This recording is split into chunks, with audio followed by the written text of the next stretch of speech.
daw kami. Yan ang reaction ni Senator Amy Marcos sa issue ng di umano ay pork barrel sa 2026 GAA, allocables and her baseless insults and untruthful criticisms against the Senate Blue Ribbon Committee, which I chair. Either Senator Amy thought na piluka yung buhok ko or she was insinuating na bakla ako. Kaya siya nagamon ng sabunutan. On both counts, I say nothing can be farthest from the truth. Una, hindi po piluka ang aking buhok. Idugtong ko na rin na walang peke sa mukha ko. Hindi rin pustiso ang ngipin ko. My teeth are all mine. Ulitin ko, walang peke sa anumang bahagi ng aking mukha. Pangalawa, lalong hindi ako bakla. At kung iniisip ni Senator Amy na bakla ako, wala siyang maaaring makita na macho dito sa mundo. Pangalawa, or anyway, please don't get me wrong, I have nothing against homosexuals. It is their choice and I respect them for that. But as far as I'm concerned, kahit hindi ako kagwapuhan, para sa akin, masarap pa rin na maging tunay na lalaki. At tulad ni na Tito Soto at Gringo Hunasan, macho din po ako. Lalaking lalaki. Period. End of discussion. On Monday, January 19, we will resume the Blue Ribbon Committee hearings to further clarify some issues surrounding the flood control anomalies. Hence, we'd like to know more about the so-called Cabral files. Not necessarily from Congressman Leandro Leviste, although he is most welcome to attend and participate in the hearing. In fact, we're also sending an invitation to the Speaker of the House of Representatives.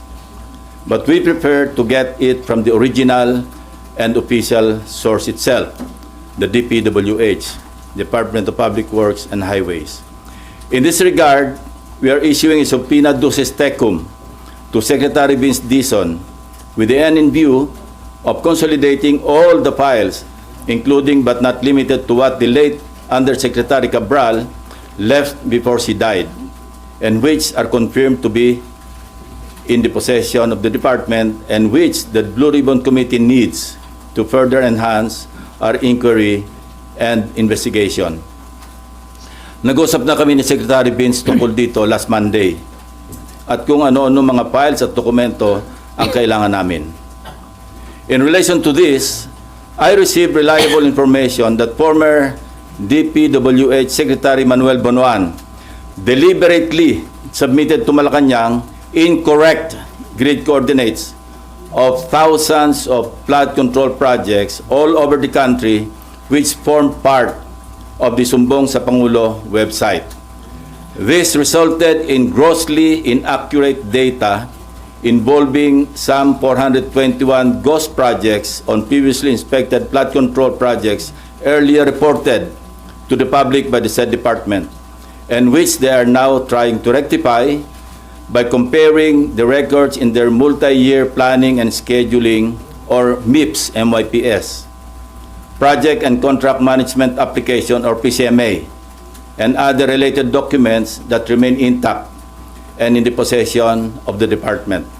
Second, we would like to clarify persistent reports that former Speaker Martin Romualdez had purchased a house and lot in a plush subdivision in Makati City using the Discayas as front in the said sale.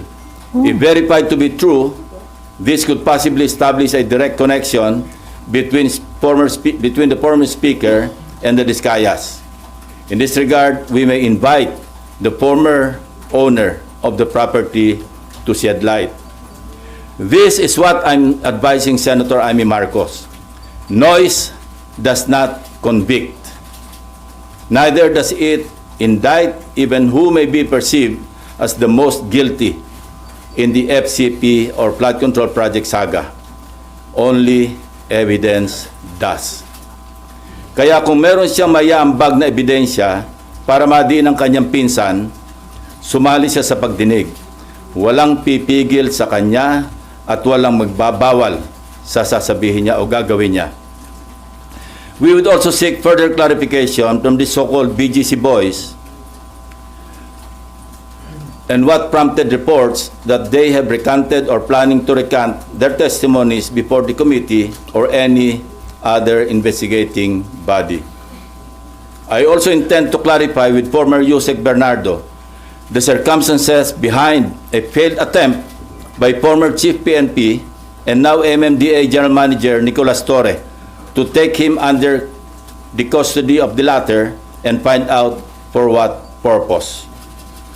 We will also issue subpoena to personalities who snubbed our invitations during the last hearing under pain of contempt and arrest by the Senate Sergeant at Arms. With all that said, I'm ready to answer your questions. Sir, balikan ko lang yung kay Senator Amy Marcos. How do you find yung ganong klase ho ng statement o reaction sa inyo naging pahayag bilang isang lawmaker? Well, nakakagulo, no? Hindi nakakatulong. Kasi unang-una, wala talagang pagpipigil o pagbabawal na ginagawa.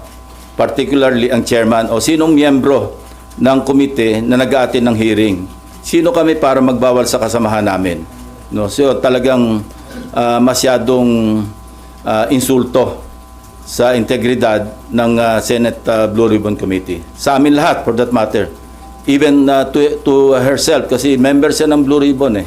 Hindi nga siya nag-a-attend, so paano niya masasabi na pinagbabawalan siya o sila?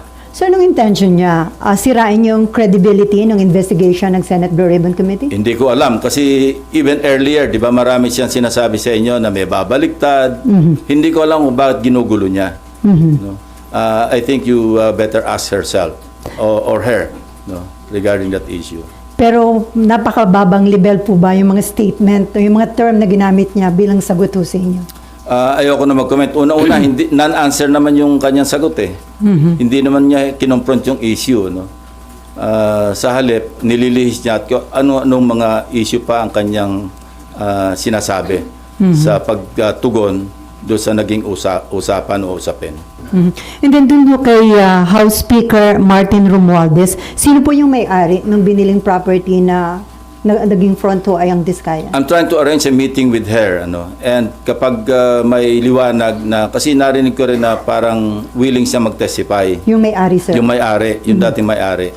Para talagang at least pwede nating paghanapan o magsimula ng investigasyon tungkol sa direct connection o direct link between the Diskayas and the former speaker. Pero mag-attend na ho this coming Monday yung may-ari ng property? Sinasabi ko, nag-arrange ako ng meeting sa kanya at kung sasang-ayon siya na mag-attend, papadala namin siya ng invitation. Sino po yung source ng information na... Marami. Marami nagsasabi niyan. So ito na po yung pwedeng maging direct link at baka yung hindi... simula, para may pagsimulan yung kung sino man yung gusto mag-imbestiga. Against former Speaker Romualdez? Not necessarily against, but to shed light. Bakit ganun ang connection? Para pagkatiwalaan mo yung isang contractor na nasa sangkot sa, sinabi ko na ito, 207.5 billion pesos na kontrata mula 2016 hanggang 2025. Napakalaki. So kung merong koneksyon, dapat na maliwanagan natin kung bakit ganong kalakas ang tiwala para ipagkatiwala mo yung pagbili ng isang house and lot sa isang subdivision, sikat na subdivision sa Makati City. At magkano po yung amount nung... Name your price yung usapan. Gusto natin maliwanagan kung magkano talaga nagkabentahan. Pero hindi po invited si former Speaker Romualdez? As I said, pagdating sa counterpart namin sa House, mayroong parliamentary courtesy na umiiral. At pwede lang namin silang imbitahan, hindi pwedeng pilitin, through the House Speaker. Pero kung ayaw nilang mag-attend, wala rin kaming magagawa. Kasi ganun din ang dapat na tratong ginagawa nila sa amin. Dahil nga sa umiiral na interparliamentary courtesy between the two houses. Before Marlon, sir, according to DILG Secretary John Vic Rimulya, parang niutos na ni PBBM na madali na yung pag-uwi kay former Congressman Saldico. Kinukonsider na nila ang hingin ng tulong ng Interpol at ng United Nations. So tingin nyo, di ba ninyo pa sinasabi na pwede Yeah. yung sa United Nations? So too late ba itong action na Hindi ito? naman, nothing is too late, ano, kasi ngayon pala naman magsisimula yung trial sa Sandigan Bayan at sa mga korte. Mayroon ng warrant of arrest na na-issue laban sa kanya dahil wala tayong extradition treaty na umiiral between Portugal or some other countries na pwedeng naandun si Saldico. So mas mainam na yung idaan nito sa UNCAC, ano, sa United Nations corruption something, ano. 192 member countries, member ang Pilipinas, at pwede tayong dumulog doon para maiuwi rito si former Congressman ko. So kapag hiningi na yung tulong ng UN at Interpol, sigurado na po yung may uuwi sa bansa? Malamang.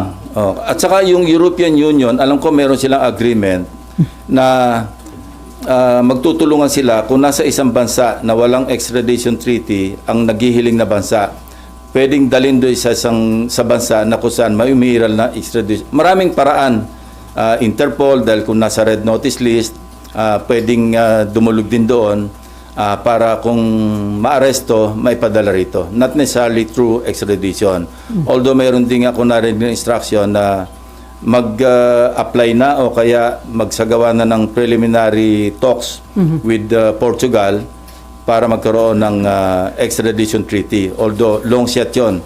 Kasi aside from the executive department initiative, dadaan pa yan sa ratification sa Senado. So ang easiest way, sir, hingin ng tulong ng UN at saka ng Interpol? We can do it simultaneously actually. Kung ano yung mauna at yung mas mainam, mas effective, edi yun na yung pairalin. Okay, before Marlon, ihabol ko lang. According to the lawyer of Alcantara, he is not recanting his prior statement. False and misleading daw po yung nag-circulate online na magre-recant yung BGC boys. So sir, ano yung possible din talaga na may mga puwersa o influential people na kumakausap sa kanila? Yun ang gusto natin malaman. Sa kabila ng pagtanggi ng abogado ng kampo ni Alcantara, no? Gusto pa rin natin malaman ano yung may mga attempt ba na nangyari para sila'y mag-recant? At kung meron, sino? At kung sino, bakit? Kaya ganun pa rin. Gusto pa rin natin maliwanagan yung istorya behind the reports na nag-recant na o nagpaplano mag-recant. Sina Alcantara, si Bryce Hernandez. Kaya ipapatawag uli natin sila, yung BGC boys. Para marinig mismo sa kanila, para ma-record ng Blue Ribbon Committee ano yung naging dahilan kung bakit lumabas yung ganito mga reports. Pero may info ho ba kayo na may nag-a-attempt talagang kausapin sila to convince them to recant? Well, that's normal, ano, for the camp of those being implicated na makipag-usap kasi yun ang mga iniisip nilang pwedeng magpabagsak sa ebidensya laban doon sa mga na-implicate. Normal lang yun. Gusto natin maliwanagan, although sinabi ko na rin na hindi stand-alone yung kanilang testimonies kasi pwede itong maibangga doon sa mga other corroborative documentary evidence pati ibang testimonya ng ibang testigo. So, pero siyempre may epekto yun maski paano doon sa ebidensya. Lalo na sa pagdating sa trial kasi guilt beyond reasonable doubt ang threshold. No? Sa pagpapile ng kaso, yung probable cause or yung sinasabing reasonable certainty of conviction, medyo mababa yung threshold. Pero pagdating sa husgado, napakabigat nun. Guilt beyond reasonable doubt ang kinakailangan. So, lahat ng ebidensyang kailangan maisalang sa korte, kailangan nandoon. So, still, kailangan pa rin na naandyan yung matibay na testimonya ng mga sina Alcantara, Bryce Hernandez, JP Mendoza, para talagang masolidify yung kaso sa korte. At sila nandito pa rin, sir, sa Senate custody. Nandiyan pa rin sila, oh. So kung meron man nakikipag-usap, possible ba yun kung nakadetain sila? Hindi naman kailangan direktang kausapin sila. pwedeng sa Lawyer to lawyer. Okay, Marlon, and then Amean. And then Amor. Sir, yung former secretary mo noon, yung information, sir, niya na intentionally mali yung sinabihan recording. Yes, very reliable. Sir, may witness sir na harap to testify on that. Meron. And what do you make of that, sir? Well, deliberate, ibig sabihin, no-cover up niya talaga. Kaya looking back, naalala ko, meron siyang binanggit tungkol sa ilahad ko sa aking privilege speech doon sa nauhan. Ang sabi niya, mali raw yung grid coordinates. Although sigurado kami, kasi personal naming pinuntahan ng teams namin, yung mismong ghost flood control project. At nakausap mismo yung barangay chairman, mga tao doon, na talagang merong nakalaan na proyekto na hindi nagawa. No? So, doon pa lang, kasi nag-flashback sa akin yun eh. Kaya pala, sinasabi niyang ang grid coordinates daw mali, yung pala, nasa utak niya, alam niyang minali niya. Hindi naman kami, kasi at that time, sa privilege speech ko, wala pa naman yung sumbong sa Pangulo website eh. At least yung first privilege speech. So nag-rely kami sa sarili naming sources. But eventually, I think sa second namin, nag-rely kami sa sumbong sa Pangulo. So, ganito kasi yung istorya. Ang unang report, 421 out of 8,000, di ba? So yun, bloated yun. Why?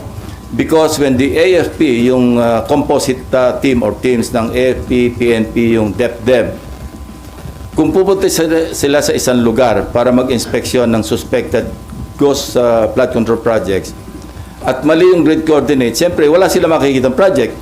So i-report nilang ghost yun. So ang outcome, masyadong bloated yung 421. So substantially, lower dapat yung bilang ng ghost flood control projects. Yun ang naging resulta nun.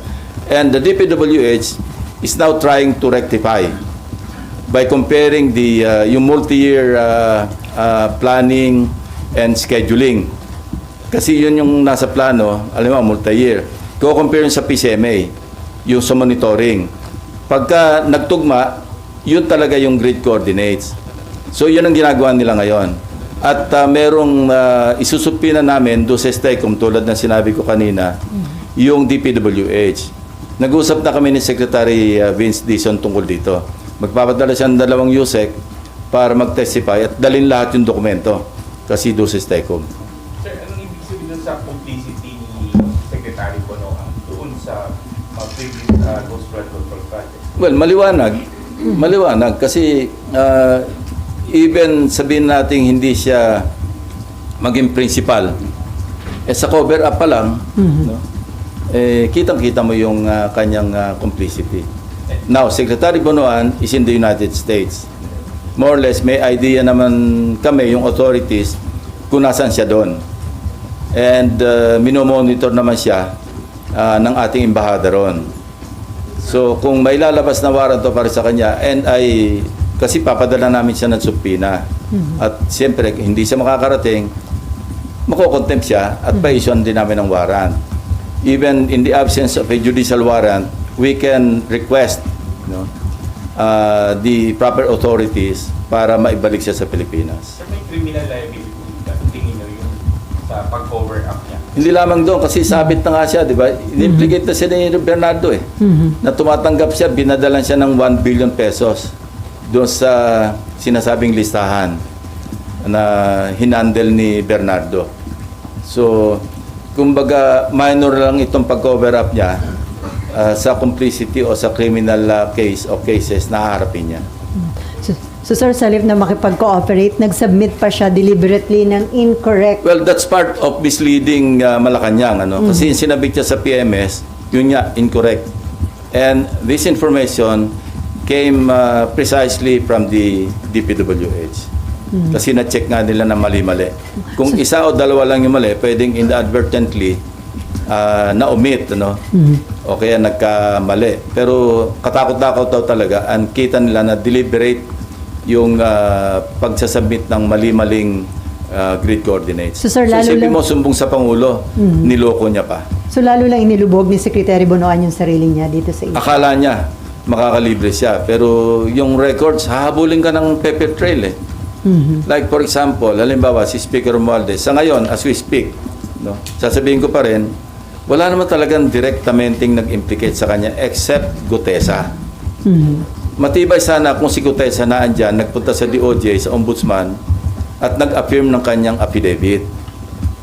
Pero dahil wala siya, Ngayon, kung meron si Senator Amy na ebidensya mapapakita, most welcome siya mag-attend. Huwag niyang kaming siraan na pinagbabawalan na implicate si former Speaker Romualdez.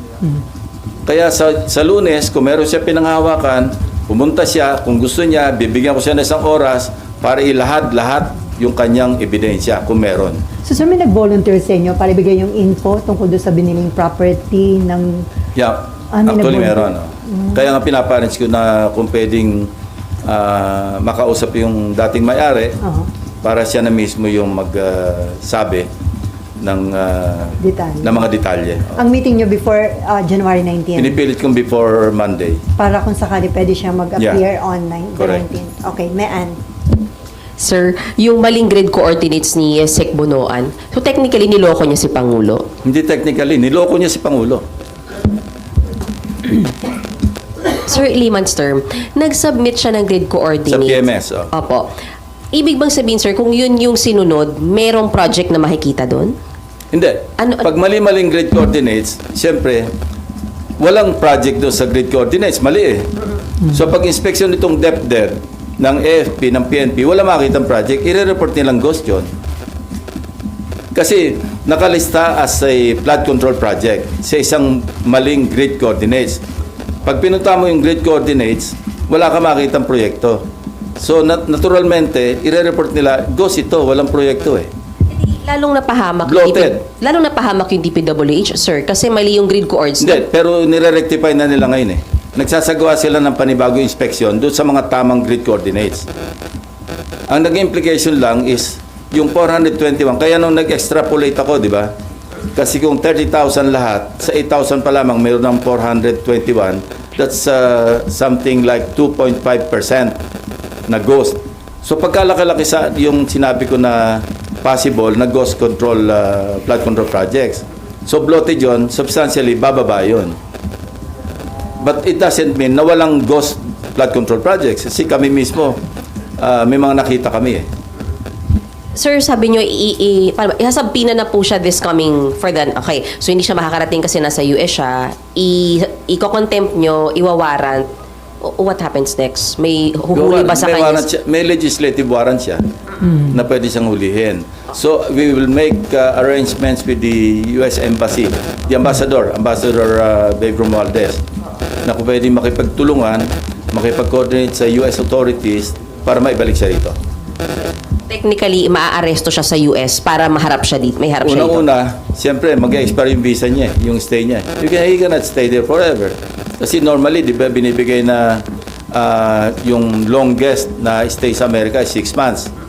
No? Kaya kung lalampas siya doon, magiging ano na siya, parang unauthorized na yung stay niya. So, hindi extradition, deportation ang mangyayari. Okay, before Amor, sir, nabanggit niyo doon sa Cabral files, may 5 cabinet members, di ba? Invited po ba sila sa next hearing? Hindi pa kasi alam niyo may nakiusap si Senate President Soto. Huwag masyadong marami kasi nakatunganga lang yung iba eh. Hindi naman natatanong. Let's just focus on the more significant parang issues to be tackled. Anyway, mahaba pa naman. Pwede pang tumawag na susunod na pagdinig kung ipapatawag natin yung mga dapat ipatawag. May report po na sinabi daw ni Congressman Leandro Leviste na inalok si Cabral na maging state witness kapalit ng pag-implicate kay dating Budget Secretary Amena Pangandaman. Doon po ba, sir, sa naging initial meeting ng office nyo sa abogado ni Cabral? Walang may ganon. mention na ganon? Ang na-mention lang is willing siyang mag-testify, willing siyang mag-cooperate. Kaya lang, noong mga initial information na binibigay, hindi kami nag-agree dahil sa tingin ko kulang-kulang. Kasi ang sinasabi lang doon, kinonfront namin siya tungkol sa sinasabi ni Bernardo na nadala sa kanya ng pera sa bahay niya, hindi ba? Ang sinasabi niya, katulad din noong unang meeting namin kay Bernardo, na sabi niya, Senator, hindi naman ako nagmamalinis. Siyempre, pagka birthday ko, pagka Christmas, niriregaluhan ako ng mga district engineers, regional directors, mga 100 million, mga ganon. So, doon pa lang, red flag na sa amin yon. Sino magbibigay ng birthday gift na 100 million? Maski ikaw ay undersecretary. So, nagsenyasan kami ng aking dalawang legislative staff na wag na naming gambalain kasi nga, nag-open up na. Ganon din yung kay Undersecretary Cabral. Through the lawyer, hindi ko naman nakaharap si Undersecretary. Ang preliminary namin noon yung lawyer. In fact, magmi-meeting ulit kami ng lawyer, I think tomorrow. Ni Cabral. Lawyer ni Cabral. Para anyway, kasi meron siyang binahagi sa aming dokumento rin. Ito na nga yung December 27, 2024 SARO na nanggaling sa unprogrammed appropriations. 50 billion pesos na 30 billion doon ay flood control projects. At doon sa 30 billion pesos worth of flood control projects, katakot-takot ang ghost. So, galing kay Undersecretary Cabral, kasama yun sa isusupina namin doon sa STECOM, sa DPWH. Dahil na sa files pa rin nila yon para ma-authenticate, para maging official yung pinanggaling. Kasi unofficially, tinan over sa akin ng lawyer ni Undersecretary Cabral yon. So, kailangan galing mismo doon sa original source, which is the DPWH. At sabi nila, dadali nila. So sir, si Amena Pangandaman, hindi kasama doon sa 5 cabinet members? Saka na natin pag-usapan yung issue na yon. Unahin muna natin yung sinasabi ko na gusto sige. naming matakel muna. Okay. Amor and then si Nympha and then si Victoria. Opo. So, Sen, yung Cabral files, can we expect na matatakal na siya in detail by Monday? Yeah, I think so.